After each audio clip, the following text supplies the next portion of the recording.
Урлын гишүүн болд Багнуур дүрд ажиллах үеэрэн газар өмчлөл, цахим бүртгэл, газрын харилцаат асуудлаар иргэдтэй санал бодлон солилцсон байна. Багнуур дүрэн хувьд 2012 оны байдлаар нийт иргэдийнх нь 10% нь газараа өмчиж аваад байсан бол сүүлийн 2 жилд 35% болж өсжээ. Нийслэлийн иргэдийн төлөөлөгчдийн хурлын шийдвэрээр нийслэлд 52 байршилд газрыг сахимаар өмчлүүлэх шийдвэр гарснаас хойш өдгөө 3 дахь удаагийн цахим бүртгэл явагдаж байгаа үйлээ. Багнуур дүргийн хувьд Тариан булаг, Булгатай гэсэн газруудад иргэдэд цахимаар газар өмчлүүлэх шийдвэр гараад байна. Хамгийн гол нь цахим бүртгэл иргэдэд шин тутам байсан учраас тулгамдсан асуудал олон гарч ирсэн.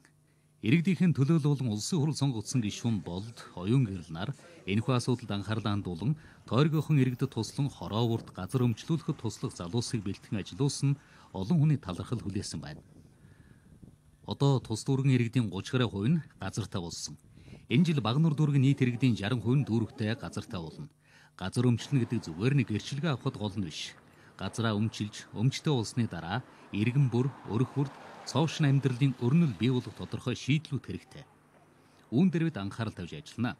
Иргэд нь газартай, өмчтэй, чинээлэх хотод том хөгжлүүд ирнэ гэдгийг их хурлын гишүүд онцолсон байна.